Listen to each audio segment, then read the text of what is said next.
Welcome to Ask Matt a Question number 14. And our question for today is, how do we structure a family wealth meeting when we have young children and teens? Now, this is obviously very specific to families that have younger generations coming up. There are other types of families where there's adult siblings, or in some cases, even their parents might be the beneficiaries, at least initially. But again, this is specific to the folks with kids. So it's a great question to start with because a lot of families want to start those conversations early. You want to get your kids understanding the concept of the marshmallow game. And for those of you that don't know what that is, one of the tests with young children was they'd say you can have one marshmallow now or two marshmallows if you wait. And they did a long-term study of those kids, and the ones that were able to wait for the two had much higher levels of success in life than the ones who went for the one marshmallow. So it's important to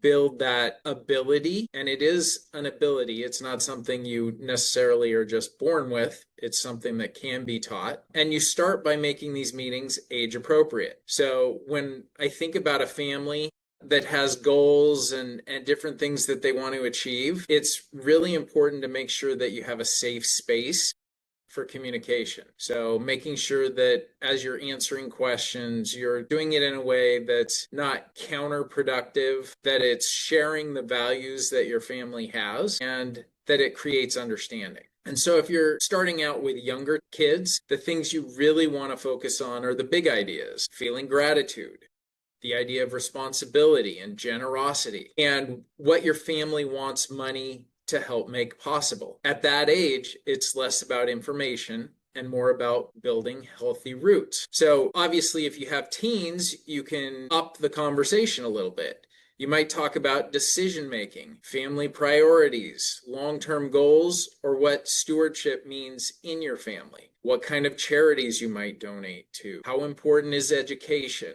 those types of things. And a helpful structure may even be to keep the meeting short, have one or two clear themes, and make space for everyone to participate at their own level. You don't need a perfect script. You just need a thoughtful starting point. The families who do this well usually treat it as an ongoing conversation, not a one-time event. So it can be annually, it can be quarterly. However your family gets the most value out of it is how you want to structure it. So if you've been thinking about having a family wealth meeting, I suggest to start small. Keep it intentional. And the more you have those conversations, the more questions and things will come up to be able to direct those conversations in interesting, important ways. So I hope this is valuable, and we'll talk to you guys soon.